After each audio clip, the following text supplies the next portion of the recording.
This is a tutorial for basic communications in the ArmA XMod. We've had some issues in the past, and this is to address those issues. I have a keep it simple stupid system that I have created. We're going to use this communication as our default communication cross-channel. There will be other communications that are much more effective, but this will be the standard across all channels that everyone must learn and apply by and use for their purposes of calling contacts or enemy targets. If you use a much more advanced system, I'm okay with that, but this is the basics that you will use to do cross-channel communications. So the first part that we're going to do here, we're going to use the compass. And in this sense, bear with me, these are not my regular keys that I use. In this sense here, if we were behind the tank here, and we had contact roughly over here where this motorcycle is, and I wanted to let my teammates know of this contact, I would say we have contact northeast approximately 50 meters. Now what I'm doing there is I'm allowing our people to know that we have contact northeast approximately 50 meters. Now if someone's behind this tank with me, they can easily look at their compass and have an idea of the direction. And when I say 50 meters, they have a rough area of where to start looking. If I just said northeast, you would have people looking right in front of the thing. You would have people looking up at the tree line. You would have people looking in the trees.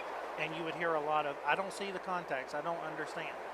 Even if you're not really good at guessing the meters, even estimating it will give people an idea where to look at. So I could say we have contact northeast approximately 50 to 100 meters. This gives people an idea of where to land their eyes looking for the contact. This is our goal and our objective. Now one of the things you'll hear in the ArmA XMod is you'll hear people say things like north, northeast and things like that. What they're relaying to is kind of like the clock status, but with the compass. So when they say north, northeast, they're saying it's northeast, but it's more north than it is east. So if I said, if I'm looking north at the bus here and east at the four-wheeler, and I said we had contact northeast, someone would look toward between the motorcycle and the bicycle. If I said north, northeast, someone would be looking between the bus and the motorcycle. Now you could clearly see how the clock would be much more effective if the bus was to, like if we're standing here, and let's get rid of the compass. So this is my face and 12 o'clock is the direction I'm looking, and I said we have contact at 2 o'clock. Okay, you can see I'm going to look straight at this bicycle here, and that's really effective. Here is the problem with the clock. The clock is going to be 12 o'clock to my face. So if I said 12 o'clock, if I'm looking at 12 o'clock and I said we have contact at 2 o'clock, I'm going to look directly at the bicycle and be right on target. If I had teammates looking this way and teammates looking this way, and I said 2 o'clock, now their 2 o'clock is going to be a little bit different, as you can see, because their face is a different direction, and 12 o'clock will always be the face of your soldier, the direction you're looking. So you're not going to use the clock when you have boots on the ground to call the direction. But what you can do, if I was behind this tank, and let's say one of our teammates was this four-wheeler over here, and he's looking in the direction of the four-wheeler, I could say, you have contact to your 12 o'clock. Now what he will do is he will look directly in front of him, which hopefully he's looking that way anyway, but he's facing 12 o'clock. So he should be able to see it. So I could say, you have contact 12 o'clock, 300 meters. Now he's going to look about 300 meters to his face and be able to identify those contacts. I could say, you have contact to your 3 o'clock, 50 meters. Now he's going to turn to his 3 o'clock and he's going to look about 50 meters. This is when the clock can be very effective when you have boots on the ground.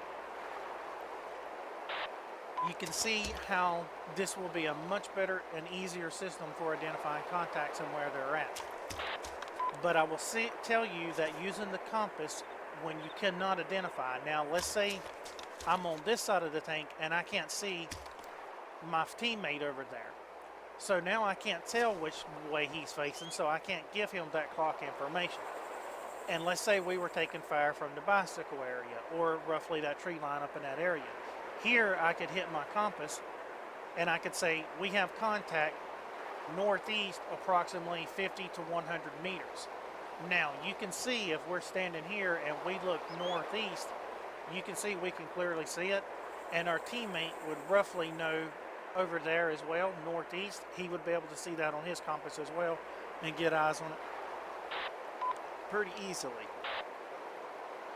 This is where we will use the compass in this system and how we would use the clock when we have boots on the ground. Now in a vehicle, the vehicle will be a little different. The clock will be much more effective in a vehicle than as if we were on the ground, and I will show you this now.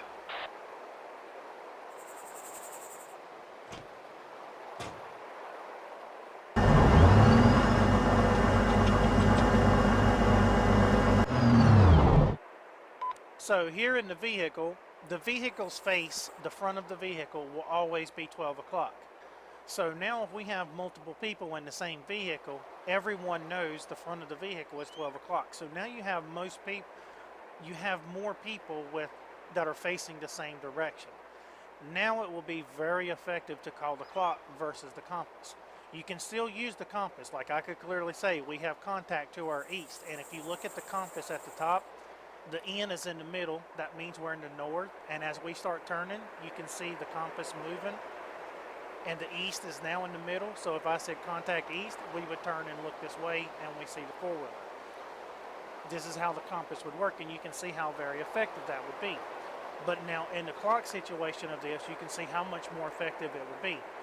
If I said we had contact 3 o'clock, you can see how easily you can go straight to your 3 o'clock of the vehicle. We're looking straight off the side. Contact 1 o'clock. We're looking directly off of the 1 o'clock position of the vehicle. Contact 2 o'clock. 2 o'clock off of the vehicle.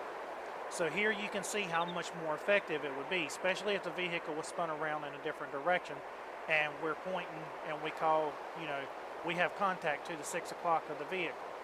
Okay, I can't look behind us, but we have...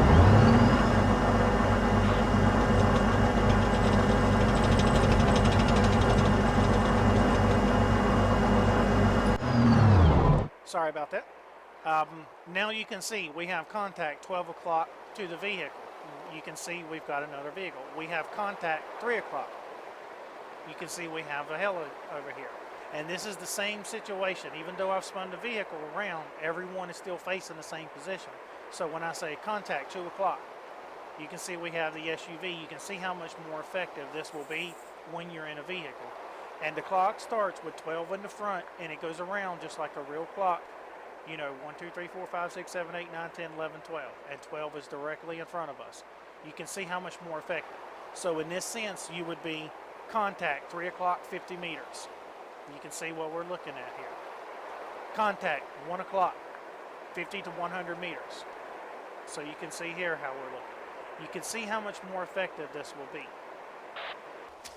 Now, one other thing when identifying targets. When you have a lot of knowledge of vehicles and you know all the vehicles' names and things like that, it's great to be able to call those. Not everyone is going to have those skills or understanding of all the different types of vehicles. And I'll give you an example of how this can lead to friendly fires or wrong targets acquired and things like that. Here you can see in front of us, we have 2 vehicles. Now, someone who has a lot of knowledge of this, these vehicles are not even remotely the same. Someone who don't, this can be confused very easily. If I said target that tank to our northeast, here you can see someone who doesn't know the specific definition of a tank could confuse either one of these vehicles as a tank, especially if we have friendlies in either one of them. Now let's pretend we have friendlies in the wheeled vehicle at the moment. So if I said target that tank, someone from our tank could actually target our friendlies and kill them. You have to know your battlefield awareness and know your crew that you're working with. If they have in-depth knowledge, it's your responsibility to make sure that you're communicating with them effectively.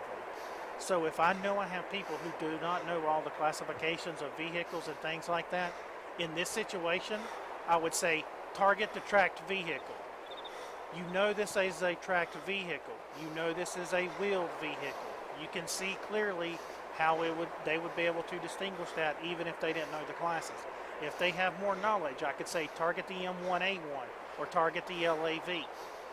In the same sense, I could say target the 8-wheeled vehicle, target the tracked vehicle, target the air vehicle.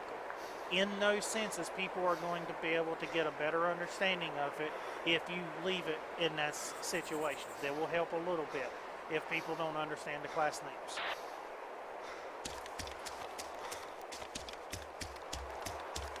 A lot of these vehicles target the motorcycle, target the four-wheeler or ATV. These things are going to be self-explanatory. But in this sense, when you have a situation like this, you can see here if I said target the tank. A tank is a tracked vehicle. Not everyone knows that. Some people believe a tank is anything with a turret on it. You can clearly see how someone like that would be confused and targeted. It's up to your abilities to teach them the difference and know the difference between a tracked and a wheeled vehicle. If they don't know, it's your responsibility to make sure when you're communicating effectively so that they do not target the wrong people.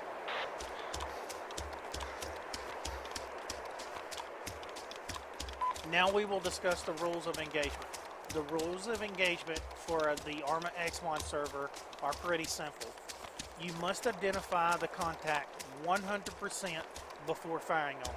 Not 98, not 99, 100% confirmed contact enemy threat before you fire upon them. What this means is that if we had a bus full of enemies right here, we could look through the window, we could identify their uniform and identify them as enemy.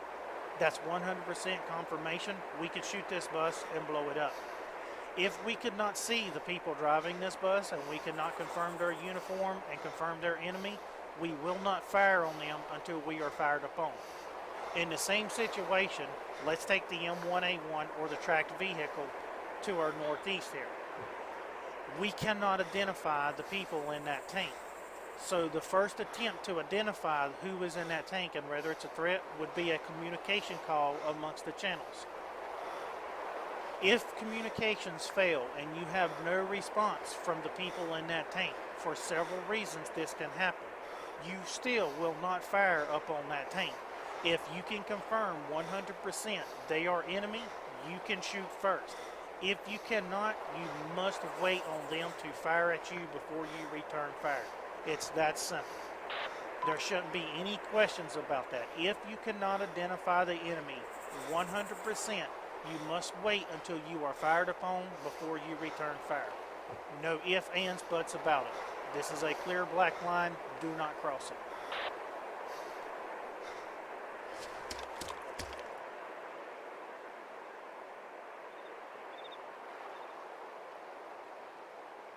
Hopefully these communications will make things a lot smoother and a lot better, and we won't have so many aggravations with our cross communications. And obviously there'll be more to come, but this is just a basic, simple, keep it simple, stupid system that will allow for a little more effective communications and to keep the tempers down on the server. I hope you've enjoyed this, and look forward to seeing you in ArmA XMod.